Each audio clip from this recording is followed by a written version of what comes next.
స్వతంత్ర భక్తి ప్రేక్షకులకు నమస్కారం.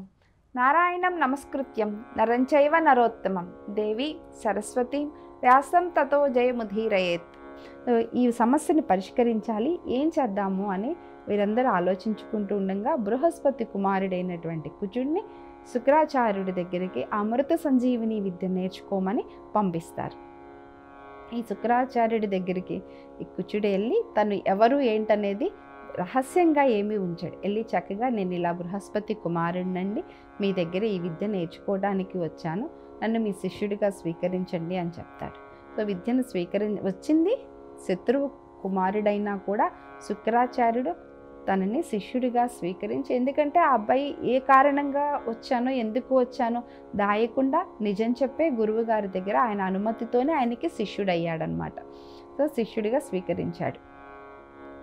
ఆయనకి సేవా శుశ్రూషలు చేస్తూ ఉన్నాడు. వచ్చి రాగానే పూర్వకాలంలో శిష్యుడిగా స్వీకరించగానే గబగబా విద్యలు నేర్పించేయటం ఉండదు.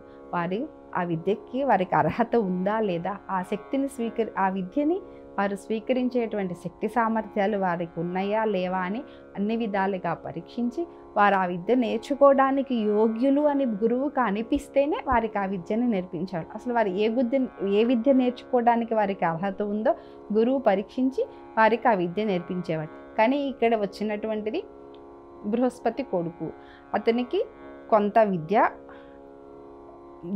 ఈయన దగ్గరికి రావటానికి ముందే ఆయన విద్యాభ్యాసం చేసి ఉన్నాడు, అన్నీ చేశాడు. ఈయన ఎందుకు వచ్చాడో, ఏ విద్యను అభ్యసించడానికి వచ్చాడో శుక్రాచార్యుడికి చెప్పాడు. ఆ శుక్రాచార్యుడు ఈయన ఆ విద్య నేర్చుకోవడానికి అర్హుడు అవునో కాదో, అంతటి శక్తి ఉందో లేదో అని కొన్ని రోజులు అతన్ని పరీక్షించాడు. ఆశ్రమంలో ఉండి గురువుగారికి సేవా శుశ్రూషలు చేస్తూ ఆయన దగ్గర ఈ విద్యతో పాటు ఇంకా ఆయన దగ్గర ఉన్నటువంటి జ్ఞానాన్ని కూడా నేర్చుకుంటూ ఉన్నాడు.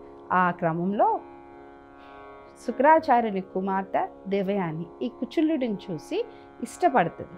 తండ్రి అంటే గురువుకి చాలా బాగా సేవ చేస్తూ అతనితో పాటు ఈ దేవయానికి కూడా అవసరమైన సమయంలో పనులలో కానీ వాటన్నిటిలో సహాయం చేస్తూ ఉండేవాడనమాట.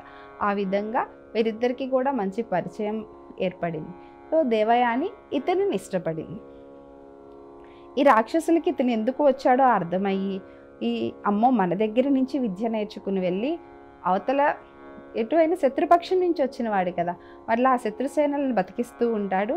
మనకి వారికి మధ్య పెద్ద భేదం లేకుండా ఉంటుంది. వారి సేన ఇప్పుడు తక్కువగా ఉంది, ఈయన వెళ్ళి ఆ విద్య నేర్చుకున్న తర్వాత మళ్ళీ వాళ్ళని బతికిస్తే వాళ్ళ సేన కూడా పెరుగుతానే ఉంటుంది కదా. అందుకని ఈయన అసలు ఇక్కడే ఈయన సంహరించేస్తే ఏ గొడవ ఉండదు కదా అని మనకి వారు ఆలోచించి ఎన్నో రకాలుగా ఉపాయాలు ఆలోచించి ఇతన్ని సంహరిస్తూ ఉండేవాడు. మళ్ళీ శుక్రాచార్యుడు కుచులుడిని బతికిస్తూ ఉండడం ఇలా జరుగుతూ, మనం ఎన్నిసార్లు ఇతన్ని చంపేసినా మళ్ళీ గురువుగారు రక్షిస్తూ ఉన్నారు. ఈసారి అలా కాదు, అసలు గురువుగారు రక్షించడానికి వీలు లేని విధంగా ఈ కుచులుడిని చంపేద్దామని అతన్ని దొంగచాటుగా తీసుకువెళ్ళి దహనం చేసేసి ఆ బూడిదని గురువుగారు తాగేటువంటి మద్యంలో కలిపేసి ఆయనకి ఇచ్చేస్తారనమాట. ఆయన తెలియక ఆ బూడిదని దానిలో కలిపిచ్చేస్తే దాన్ని స్వీకరించేస్తాడు. కుచుడు లేకపోతే దేవయాని ఉండలేదు, దేవయాని లేకపోతే శుక్రాచార్యుడు బతకలేడు. అందుకని ఆయన దేవయాని వచ్చి తండ్రిని వేడుకుంటుంది. తండ్రి, మీరు తాగినటువంటి మద్యంలో ఇలా కుచులుడి యొక్క బూడిదని కలిపి ఇచ్చేశారు మన సైనికులు, నీ గర్భంలోకి వెళ్ళిపోయాడు అతను లేకపోతే నేను బ్రతకలేను, ఎలాగైనా అతన్ని బతికించండి అంటాడు. అంటే ఆయన అంటాడు, అమ్మ ఆయన్ని బ్రతికించాలంటే నేను చనిపోవాలి, నీకు నేను కావాలా ఆయన కావాలా అంటాడు. నాకు మీరిద్దరూ సమానమే, మీరిద్దరూ లేకుండా నేను బ్రతకలేను, నాకు మీరిద్దరూ కావాలి అంటాడు. అంటే ఆయన కూతురి యొక్క కోరిక న్యాయసమ్మతంగానే ఉంది, ఎవరో ఒకరిని కోరుకోవట్లేదామా, మా ఇద్దరు కావాలంటుంది, మా ఇద్దరి మీద ఆమెకంత భక్తి ఉంది, మా ఇద్దరిని ఆమె సమానంగా చూస్తుందని ఆమెలో ఉన్నటువంటి విచక్షణ జ్ఞానానికి సంతోషించి, సరేనమ్మా అతనిని కూడా బతికిస్తాను అని అతనికి ఆ విద్య నేర్పి అతనిని అంటే ఆయన బతకాలంటే ఈయన పొట్ట చీల్చుకుని అతను బయటికి రావాలి అనమాట. అతనిని బతికించి ఆయన ఆ విద్య కూడా, ఆ మంత్రం కూడా, మృత సంజీవిని మంత్రాన్ని ఆయనకు ఉపదేశించటం, కుచులుడు ఈయన పొట్ట చీల్చుకుని బయటికి రావటం, తర్వాత గురువుగారు నేర్పినటువంటి విద్యతో గురువుగారిని కూడా రక్షిస్తాడు. అయ్యా, నీకు నీ విద్యాభ్యాసం పూర్తయింది, ఇక నీవు నీ లోకానికి వెళ్ళిపో అని శుక్రాచార్యుడు చెప్తాడు. ఇద్దరి దగ్గర గురువుగారి దగ్గర నమస్కారం సెలవు తీసుకుని ఆశీర్వచనం తీసుకుని బయలుదేరుతా గురుకుమార్తె అయినటువంటి దేవయాని దగ్గరికి వెళ్ళి కూడా ఆమె దగ్గర కూడా సెలవు తీసుకుంటాడు. ఇంకా అప్పుడు దేవయాని అంటది, నేను నిన్ను ప్రేమిస్తున్నాను, నిన్ను వివాహం చేసుకోవాలనుకుంటున్నాను అని చెప్తే, ఇంతకు ముందు వరకు కథ వేరు, ఎప్పుడైతే మీ నాన్నగారి గర్భంలో నేను కొన్ని రోజులు ఉన్నానో, గర్భావాసం చేశానో, అప్పుడు నేను కూడా నీకు ఆయన గర్భంలో నుంచి వచ్చాను కాబట్టి సోదరుడిని అయిపోయాను. అన్నా చెల్లెల మధ్య వివాహం అనేటువంటిది జరగదు, అది చేసుకోవటం మహాపాపం, నేను నిన్ను వివాహం చేసుకోలేను అని చెప్తాడు. ఆ మాట చెప్పగానే దేవయానికి కోపం వస్తుంది. నీవు నేర్చుకున్నటువంటి విద్య నీకు అక్కడికి రాదు అంటది. ఆ కారణంగానే ఆయన చెప్పిన కారణం నిజమైనదే కదా, మరి గర్భావాసం చేసి వచ్చిన కారణంగా మరి అతను కూడా ఇద్దరు అన్నా చెల్లెలే, అక్క తమ్ముడో అన్నా చెల్లెలో అవుతారు కదా, సోదరి మధ్య బంధం ఏర్పడింది. మరి ఇద్దరి మధ్య ఆ సోదరుల మధ్య వివాహం జరగదు కదా, దానిని ఆమె అంగీకరించలేకపోయింది. ఉక్రోషంతో శపించేసింది, నువ్వు నేర్చుకున్న విద్య నీకు ఇది కాదు.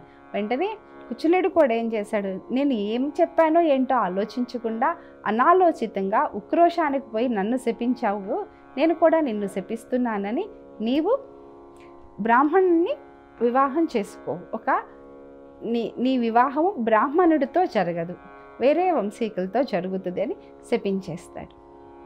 శపించేసి ఆయన వెళ్ళిపోతాడు.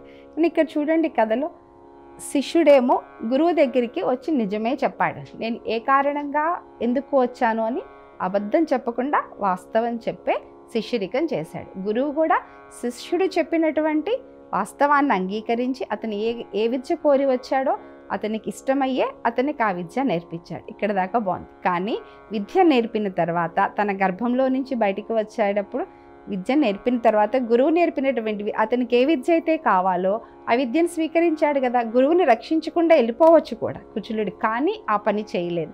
గురువు మీద ఉన్నటువంటి భక్తి శ్రద్ధలతో ఆ గురువుని రక్షించి, అంటే గురువుని మరలా జీవింపచేసి గురువు దగ్గర సెలవు తీసుకుని గురువు అనుమతితోనే వెళ్ళాడు. ఒక గురు శిష్యుల మధ్య ఎటువంటి బంధం అయితే ఉండాలో అంత మంచి బంధం శుక్రాచార్యుడు కుచులుడు మధ్య ఉంది. గురు శిష్యులు ఎలా ఉండాలనే దానికి మంచి ఉదాహరణగా నిలిచారు శుక్రాచార్యుడు కుచులుడు. కానీ ఈ దేవయాని కుచులుడికి మధ్య జరిగింది ఆవేశాలు. ఆమె ఉక్రోషాన్ని తట్టుకోలేక ఈయనకి శపించింది. అకారణంగా నన్ను శపిస్తే నేనెందుకు ఊరుకోవాలి అని ఈ కోపంతో కుచులుడు కూడా ఆమెకి తిరిగి ప్రతిశాపం ఇచ్చాడు. ఈ విధంగా వీరిద్దరూ ప్రతిశాపాలు ఇచ్చుకున్నారు అన్నమాట. ఇది కదా. ఇక కుచులుడు ఆమెను శపించేసి వెళ్ళిపోయాడు. మరి యయాతి వివాహం జరగాలి కదా, దేవయాని వివాహం కూడా జరగాలి. వీరిద్దరి కథని రేపు చెప్పుకుందాం. ఇక్కడితో సెలవు. స్వస్తి.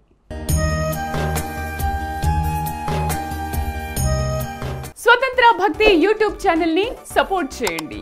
మీకు ఈ వీడియో నచ్చితే లైక్ చేయండి, మీ స్నేహితులకు శ్రేయోభిలాషులకు షేర్ చేయండి, మీ అభిప్రాయాలను కామెంట్ చేయండి. సబ్స్క్రైబ్ చేయడం మాత్రం మర్చిపోకండి. స్వతంత్ర భక్తి YouTube channel. Please like, share and subscribe.